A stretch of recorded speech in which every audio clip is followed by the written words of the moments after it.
आप देख रहे हैं वसई सत्ता, एक निष्पक्ष आवाज। वसई सत्ता में आपका एक बार फिर स्वागत है। जैसा कि आप जानते हैं, आज हम विशेष बहस लेके आए हैं जिसका नाम है कौन देगा जवाब, पूछता है वसई विरार। कौन देगा जवाब, पूछता है वसई विरार। तो संजय मेहरा जी भी जुड़ चुके हैं जो मनसे से जुड़े हुए हैं और नाला सुपारा में उप शहर अध्यक्ष हैं।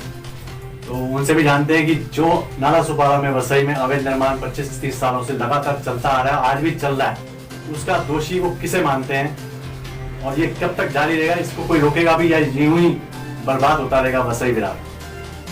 जहाँ तक दोष देने की बात है तो जो सत्ताधारी होता है उसका ही ये काम होता है कि उसके कार्य क्षेत्र में किस तरह के काम हो रहे हैं, फिर चाहे वो विकास के हो या इस तरह के अनधिकृत बांधकाम हो। तो पूरी तरह से जिम्मेदारी तो जो सत्ताधारी पक्ष है यहाँ पर, और ऐसा भी नहीं है कि 50-40 के रेशियो में हो, पूरी की पूरी सत्ता उनके हाथों में है। आज 115 में से 109 नगर सेवक जिस सत्ताधारी पक्ष के पास हो तो उसका विजन क्या होना चाहिए।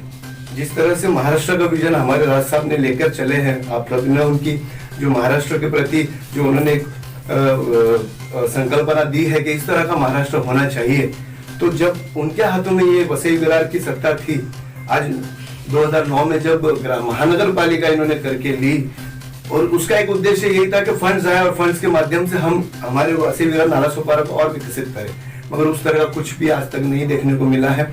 और साथ ही साथ उनके ही अगर देखें कि जो 60-70 वर्षों की जो शिवसेना है यहाँ पर, वो भी यहाँ पर बहुत अच्छे से कार्यकर्ता के साथ पदाधिकारी, हम तो आज 13-14 साल के ही हमारे राजनीति जो भी हमारा आयुष्य है वो है, फिर भी अगर आप देखें तो मनसे ने यहाँ पर बहुत से ऐसे काम किए हैं। अब आप वहीदापाड़ा को ही ले लीजिए जहाँ पे हम लोगों ने 500 से ज्यादा चाल वहाँ पे डिमोलिश करवाई है, तो काम हो रहे हैं। और विपक्ष को, अब जैसे इन्होंने कहा कि विपक्ष नहीं है, मगर हम अगर सत्ता में नहीं है तो हम अपने आप को विपक्ष के तौर पे ही देखना चाहिए। तो विपक्ष के तौर पे हम लोगों ने वो काम हाथों में लिया हुआ है और जिम्मेदारी पूरी तरह से सत्ताधारी की तो है ही है। अगर सत्ताधारी की नहीं है तो जो प्रशासन में जो बैठे हैं, जो महानगर पालिका के आयुक्त है, सह आयुक्त है, उनकी बहुत बड़ी जिम्मेदारी है। और जैसे मैं डिकोना साहब को बहुत अच्छे से जानता हूँ, उनके ये काम चलते ही रहते हैं। बीच में हम लोग ने उनको एक आंदोलन में सपोर्ट भी किया था, डिकोना जी अगर आप जाने तो। उनका बहुत अच्छा कार्य करने के लिए लोग बहुत हैं यहाँ पर, मगर जिनको सुनानी है आवाज, अगर वो ही अपने कान बंद रखे और आंखें बंद रखे तो हम कुछ नहीं कर सकते। हम हमारा चिल्लाने का काम कर सकते हैं, हम गला फाड़ रहे हैं। अब जिम्मेदारी तो पूरी तरह से उनकी है, मगर जहां तक आपने कहा कि कब रुकेगा, तो रुकेगा नक्की, यकीनन रुकेगा। जैसे इन्होंने कहा कि सत्ता परिवर्तन, तो सत्ता तो देखिए शिवसेना की आज आप देखते हैं कि महाराष्ट्र में भी है ही है। तो जिस तरह का हर यहाँ का है, तो वहां पर भी आप बैंड्रा को देख लीजिए या कुर्ला में देख लीजिए, वहां पर भी अनधिकृत बांधकाम है ही है। तो जिम्मेदार तो सत्ताधारी ही होता है। जहां यहाँ पर अगर बहुजन विकास आघाड़ी है तो महाराष्ट्र के लेवल पे वहां पे शिवसेना भी है। तो कहीं ना कहीं विपक्ष को मजबूत होना पड़ेगा अगर इसको रोकना है तो, और विपक्ष मजबूत यकीनन होगा आगे जाके। लेकिन जो चार माफिया हैं या जो भू माफिया हैं, उनका कहना आता है कि हमारे पास नगर सेवक भी आता है, दूसरे विपक्ष वाले भी पैसा लेके जाते हैं, पत्रकार भी पैसा लेके जाते हैं, अधिकारी भी लेके जाते हैं, पुलिस वाले भी लेके जाते हैं। तो मतलब आप लोग भी शक के घेरे में आते हो?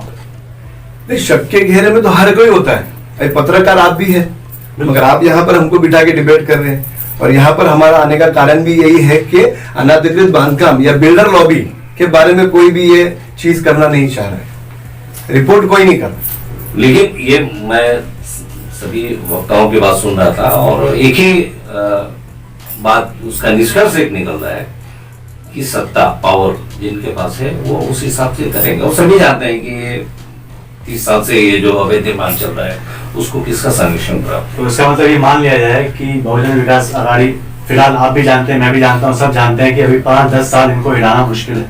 तो 5-10 साल ये जरूरी नहीं, ये जरूरी मिल जाएगा। राजनीति में कब क्या बदलेगा एक घंटे में बोल नहीं सकते। अपन बसंत नगरी की बात करें, मैं आपको बता रहा हूँ कि सिर्फ 10 रूम बने थे सबसे पहले, वो 10 रूम हमने तोड़वाए जाके, और जब तोड़वाए उसके तीसरे महीने में वहां 40 रूम थे। फिर वो 40 रूम तोड़वाए तो वहां 15 बिल्डिंग खड़ी है। कन्ना जी, अगर वो illegal था, ये illegal इच्छा है, शक्ति, ये जो तो फिर भी बना, मतलब कोई रोक नहीं सकता उसको। नहीं, मैं आपको बता रहा हूँ, एक इच्छा शक्ति की बात है।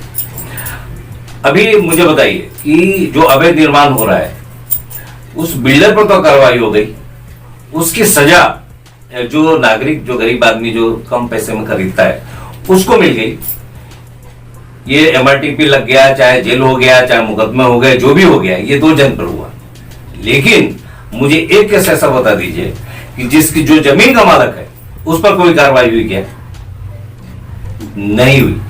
बलि का बकरा कौन बना? चाहे वो गलत हो चाहे सही हो, बिल्डर बना, और नहीं तो आम नागरिक जिन्होंने खरीदा है। मैं बोलता हूं प्रशासन को, मैंने लिखित भी दिया हुआ है, मैंने अपने न्यूज़पेपर में छापा भी है। जिस दिन से जमीन मालिक के ऊपर में कार्रवाई होने लगेगी, जितने चाहे आदिवासी हो चाहे खादी की जमीन हो, जिस पर अवैध निर्माण हुआ है, चाहे चालिया हो, चाहे लोड बेरिंग हो, चाहे नकली सीसी लेकर के बनाया हो, आप जमीन के मालिक के ऊपर में कार्रवाई शुरू कर दीजिए, अवैध निर्माण बंद हो जाएगा। तो आप क्या बोलेंगे? वो बिल्कुल, मैं तो कहता हूं कि नगर सेवक के ऊपर कार्रवाई होनी चाहिए, उस ऑफिसर के ऊपर कार्रवाई होनी चाहिए, जो वार्ड ऑफिसर है, जो इंजीनियर है, उसके ऊपर कार्रवाई होनी चाहिए, जमीन मालक के ऊपर कार्रवाई होनी चाहिए। जब ये सिस्टम बनेगा ना, तब अनधिकृत काम करने से पहले लोग 10 बार सोचेंगे। आप सहमत है कि अगर बिल्कुल सहमत हूं। जमीन मालक से लेके वहां पे जो इंजीनियर है, AMC है, DMC है, कमिश्नर है, टाउन प्लानर है, सबके ऊपर कार्रवाई होनी चाहिए और सबको जिम्मेदार ठहराना चाहिए। ये कानून आना चाहिए, इसका मैं समर्थन करता हूं, क्योंकि सबकी मिलीजुली सरकार है यहाँ पे, सब मिल बांट के खाते हैं। कोई AMC कार्रवाई करने के लिए बैठा नहीं है, सब वसूली के लिए बैठे हैं। और पूरा सिस्टम नीचे से लेके ऊपर तक का पूरा सिस्टम करप्ट है, इनके इंजीनियर करप्ट है, इनके असिस्टेंट कमिश्नर करप्ट है, ये पूरा सिस्टम करप्ट है। क्योंकि ये वसई विरार में जैसे ही जो आता है ना, वो सीधा इस सिस्टम का एक हिस्सा बन जाता है। और कोई अच्छा अधिकारी अगर आए कार्रवाई करने को देखे तो भी उनको कार्रवाई करने नहीं दिया जाएगा, क्योंकि सिस्टम ही वैसा बना है। आज इतने नोटिसें गई है, एक एक प्रभाग से हजारों नोटिसें गई है MRDP की, लेकिन उसका हुआ क्या? सीधा MRDP की नोटिस देके वसूली करना, यही इनके धंधे बने हुए हैं। यहाँ के AMC कुछ काम के नहीं है, इनके इंजीनियर जो है, ये इंजीनियर कुछ काम के नहीं है। इनकी डिग्री भी अगर आप चेक करोगे तो ये महानगर पालिका में काम करने के लायक के नहीं है। तो आपको पहले तो यहाँ पे पूरी सिस्टम बदलनी पड़ेगी, सत्ता परिवर्तन करना पड़ेगा, बहुत सारा काम है।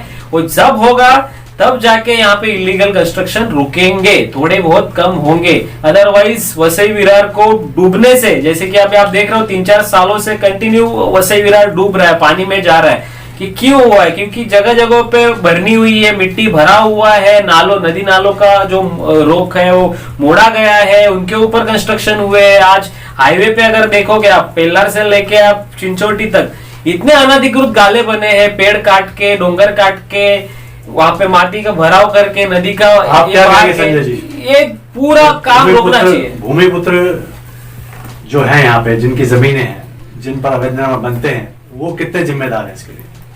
सर, क्या होता है कि जो आयुक्त है, जो IAS ऑफिसर इतनी पढ़ाई करके आया हुआ है, उसको जब हमारे जैसे सामाजिक कार्यकर्ता क्यों या आपकी जैसे पत्रकार जब उनके संज्ञान में लेके आते हैं कि इस तरह का काम हो रहा है, फिर भी उस पर कार्रवाई नहीं होती है, तो जो आप भूमिपुत्र की बात करते हो तो उसके पास सिर्फ भूमि ही है। और अगर उसको इतना कुछ वो पढ़ा लिखा होता या उसको इस बारे में इतना ज्ञान होता तो इस तरह में नहीं पढ़ता या किसी और को ये डेवलपमेंट के लिए नहीं देता।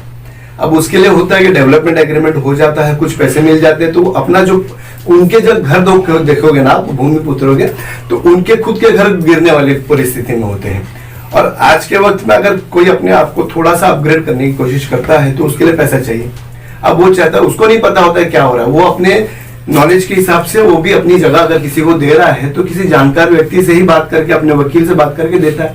अब एग्रीमेंट हो जाता है, अब एग्रीमेंट होता है तो उसको पता है कि ये है, मगर उसको अच्छा जो ये एग्रीमेंट होता है भूमिपुत्र का और विकासक का, तो वो कहीं रजिस्टर तो होता होगा?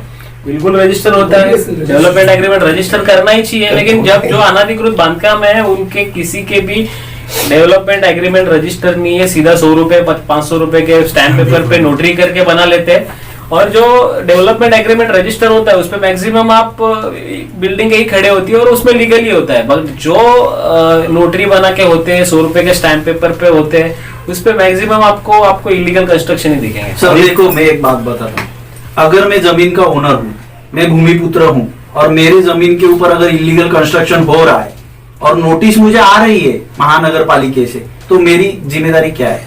पुलिस स्टेशन में जाके कंप्लेंट करना है कि मैंने ऐसा डेवलपमेंट एग्रीमेंट बनाया था कि जिसमें लिखा गया था कि आपको पूरी तरह से महानगर पालिका की परमिशन लेके आपको उधर बांधकाम करना है, और अगर विकासक परमिशन लिए बगैर उधर इलीगल कंस्ट्रक्शन करता है तो भूमिपुत्र ने जाके पुलिस स्टेशन में कंप्लेंट देनी चाहिए और महानगर पालिका में कंप्लेंट देनी चाहिए। अगर वो नहीं देता है तो बराबर है, वो भी जिम्मेदार है। ऐसा नहीं है कि उसको पैसा मिल रहा है और मेरा बंगला होएगा लेकिन बाकी के लोगों के लिए मैं बिल्डिंग खड़ी होने दूं, और उधर फिर गलत तरीके से लोगों को अंदर घुसाया जाता है, और जब बिल्डिंग टूटती है तो उधर के टेनेंट्स को परेशानी होती है, क्योंकि उनकी पूरी मतलब जिंदगी निकल जाती है पैसे कमाने के लिए 1 BHK का फ्लैट लेने के लिए, और वो लेने के बाद जब बिल्डिंग टूटती है तभी नुकसान किसका होता है? उनका होता है, बिल्डर का कुछ नहीं होता है सर। बिल्डर पैसे लेके भाग गया रहता है वो टाइम पे। एक्चुअली आपने पूरी होने नहीं दी।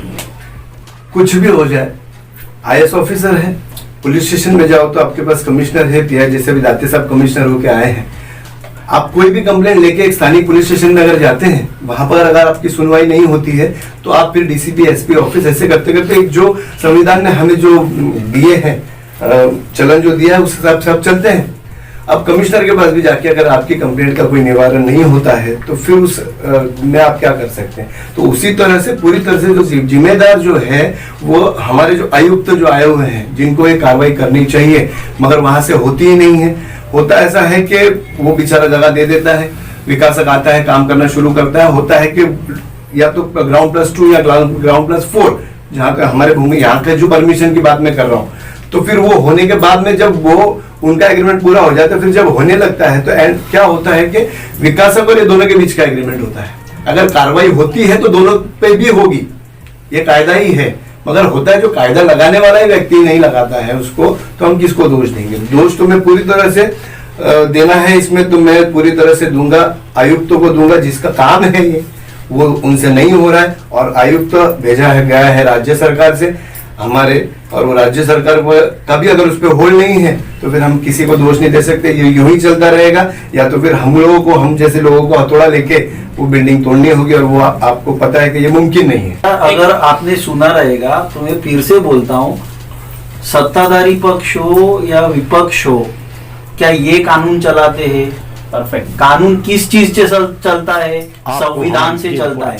अगर मैं आमदार हूँ, मैं खासदार हूँ, क्या मैं आयुक्त को फोन करने के बाद तुरंत कार्रवाई रुकनी चाहिए या जारी रहनी चाहिए? जारी रहनी चाहिए। तो अगर आमदार खासदार का फोन आता है तो आप उनके कहने पर बुलडोजर वापिस क्यों लेके जाते हो? अगर लेके जा रहे हो तो उधर कार्रवाई करने के लिए जो गया है सहायुक्त, उसके ऊपर कार्रवाई होनी चाहिए, क्योंकि आपको अगर संविधान ने जो कायदा बनाया उस कायदे के अंदर बताया है क्या? जो नेता अगर फोन करता है आपको बोलता है कि इलीगल कंस्ट्रक्शन पे कार्रवाई मत करो, तो इसका मतलब उधर के सहायक ने तो वो आमदार या खासदार के खिलाफ गवाही देनी चाहिए, पुलिस स्टेशन में जाके कंप्लेंट देनी चाहिए। और रही बात नगर सेवकों की, अभी आपको एक बात बताता हूँ। नगर सेवक, उनका एक GR आया था जिसमें बताया गया था कि नगर सेवक या उनके फैमिली का या उनके रिलेटिव्स अगर इलीगल कंस्ट्रक्शन में शामिल है तो वो नगर सेवक के लिए खड़े नहीं हो सकते। ये GR को थोड़ा बदलो ना। आप एक काम करो, मैं सरकार से विनती करता हूं, महाराष्ट्र सरकार से, आप एक नया GR बनाओ। अगर आपको लगता है कि ये होना चाहिए ऐसा, आप एक नया GR बनाओ जिसमें आप जो वार्ड का नगर सेवक है उसके रिलेटिव्स को छोड़ो ना, उसके वार्ड के अंदर अगर इलीगल कंस्ट्रक्शन होता है तो उसको नगर सेवक के पद से उधर के उधर निकाल देना चाहिए। उससे तो ये होएगा सर, एक बात तो ये है कि वो वार्ड उसका है और उसकी जिम्मेदारी है कि वो वार्ड में इलीगल कंस्ट्रक्शन होना नहीं चाहिए, क्योंकि उधर के नागरिकों ने नगर सेवक को चुन के लाया है कि ये हमारा प्रतिनिधि है। उसके वार्ड के अंदर, नगर सेवक के वार्ड के अंदर अगर इलीगल कंस्ट्रक्शन होता है तो परेशानी किसको होती है? आजू बाजू में रहने वाले लीगल जो टेनेंट्स है, लीगल जो रहने वाले हैं, उनको होती है। क्यों?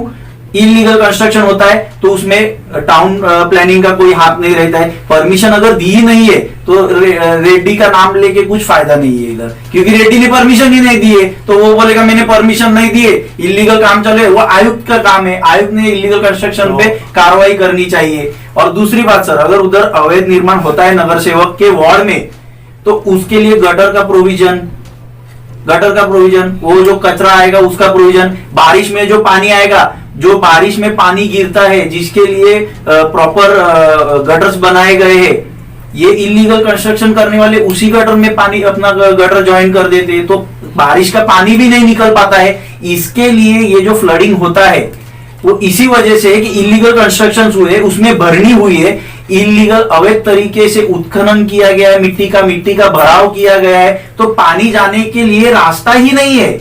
इलीगल कंस्ट्रक्शन ने सब रोक के रखा है। सत्ताधारी पक्ष जिम्मेदार है। मैं भी बोला, इन लोगों ने बोला कि सत्ताधारी पक्ष के ऊपर उसके हाथ में कानून है, संविधान है, उसका इस्तेमाल करके उनको ऐसा करना चाहिए। लेकिन आप सभी जान रहे हैं कि अभी जो आयुक्त आया हुआ है, जो IAS ऑफिसर है, और सरकार ने भेजा है उनको इस बात को रोकने के लिए। तो इस आयुक्त के विरुद्ध आज जो पूर्व सत्ता माने बहुजन विकास आघाड़ी की सत्ता थी, अब तो नहीं है, उनका कार्यकाल खत्म हो गया है, तो अवैध निर्माण बंद हो जाना चाहिए। बिल्कुल होना चाहिए, होना चाहिए ना। लेकिन आप जानते हैं कि अवैध निर्माण बंद हुआ है? नहीं हुआ ना। तो कैसे आप सोच सकते हैं? आज आयुक्त IAS है, सरकार ने बैठा के रखा है कि बनने देना नहीं, लेकिन आज सत्ता पक्ष पावर में नहीं है, फिर भी बंद है।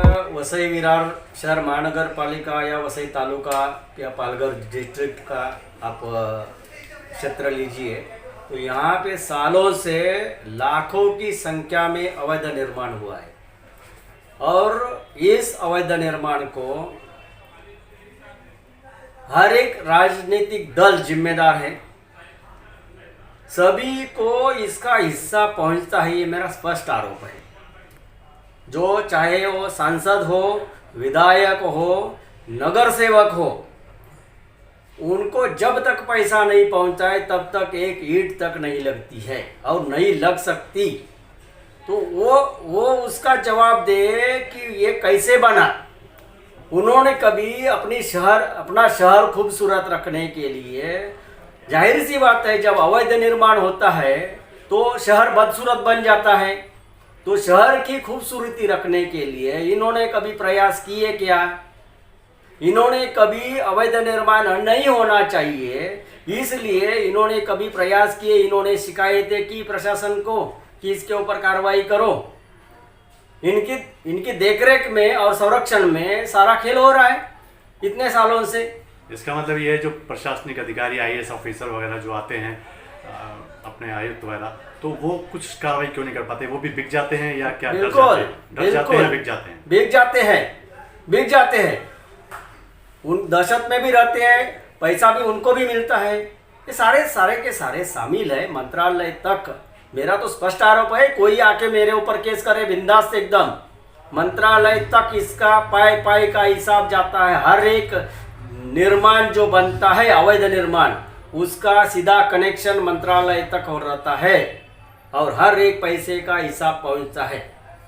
अभी जैसे आयुक्त है, आयुक्त ने 9 प्रभाग यहाँ पे 9 सहायक आयुक्त बिठाए हैं, तो इन लोगों के पास शिकायत पहुंचती है, पहुंचने के बाद भी कार्रवाई नहीं होती है, जबकि बहुत सारे मतलब कानूनन एक भी अवैध निर्माण होना ही नहीं चाहिए, तो कैसे हो रहा है? तो ऐसा कानून कोई नहीं है कि इनको ऐसी सजा मिले और इस तरह के निर्माण रोके जा सकें?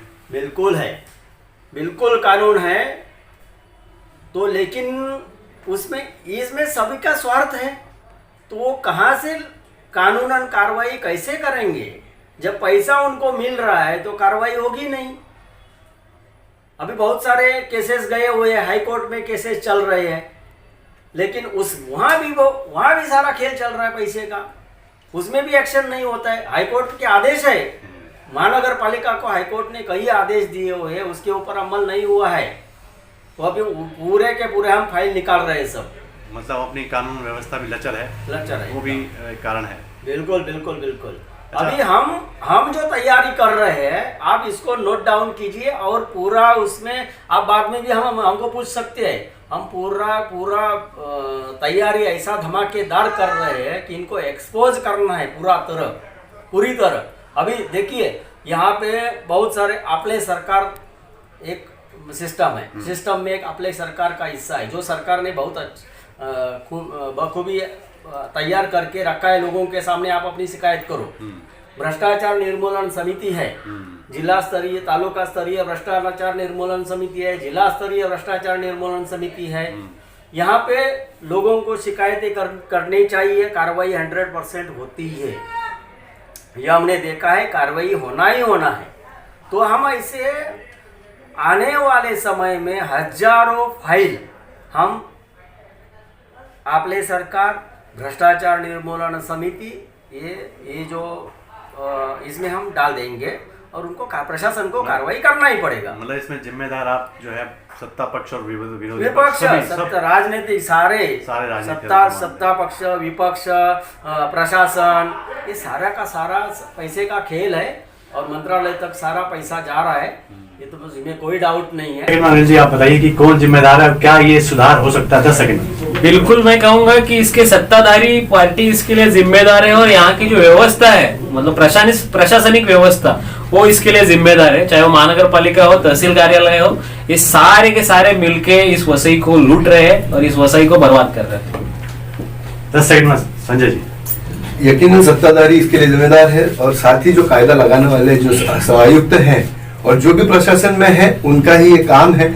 और इसको रोकने के लिए मैं यहाँ आपके माध्यम से निवेदन करूंगा, यहाँ पर उपस्थित जितने लोग हैं इन लोगों ने एक साथ आकर इसके खिलाफ आवाज उठाने चाहिए, क्योंकि इनको भी नहीं लगता कि इनसे होगा, क्योंकि हम विपक्ष नहीं है ऐसा बोल रहे, तो हम एक विपक्ष अब एक साथ आकर इस माध्यम से तैयार कर सकते हैं और इसके खिलाफ आवाज उठा सकते हैं यकीनन, और ये हो सकता है। 10 सेकंड में आप बताइए कि क्या क्या कानून बदल दो, जमीन मालक पर कार्रवाई करो, चालियों को उठाने का मौका दो, परमिशन दो, अवैध निर्माण में कमी आ जाएगी। देखो सर, मेरे लिए अवैध निर्माण पे अगर कंट्रोल करना है तो मेरे लिए जो जिम्मेदार है वो वसई विरार महानगर पालिका वसई में, ना ही सत्ताधारी ना ही विपक्ष, क्योंकि कानून वो नहीं चलाते हैं, कानून संविधान से चलता है। और जो प्रशासन है वो उन्होंने अनवैध बांधकाम के ऊपर कार्रवाई करने के लिए महानगर पालिका की स्थापना की है। उन्होंने आमदार या खासदार नहीं बनाए, उन्होंने महानगर पालिका बनाई है। तो महानगर पालिका अगर अवैध निर्माण के ऊपर कार्रवाई करने के लिए बनाई है तो वही जिम्मेदार है। सुशील जी आप बताइए क्या आपको लगता है? मैं तो सोचता हूँ कि पूरे सिस्टम को ओवरऑल करने की जरूरत है। ये पूरा सिस्टम ही करप्ट बन गया है और सब एक दूसरे से जुड़ा हुआ है, कैसे हो रहा है क्या हो रहा है, तो हमें पूरा सिस्टम चेंज करने की जरूरत है। लॉ को बहुत एनफोर्स करने की भी जरूरत है और इम्प्लीमेंटेशन जो अब जैसे पूरा सिस्टम आंख है, कान है, नाक है, हाथ है, कोई अपना हाथ रोक रहा है, कोई अपना आंख बंद कर रहा है, तो उसलिए ये हो रहा है। सभी मेहमानों का धन्यवाद इस चर्चा में आने के लिए। इसी तरह की चर्चाएं आगे भी चलती रहेंगी। तब तक के लिए नमस्कार, धन्यवाद। आपको हमारी ये रिपोर्ट अच्छी लगी हो तो हमारा चैनल सब्सक्राइब कीजिए, लाइक कीजिए, शेयर कीजिए और बेल आइकॉन दबाना ना भूलें।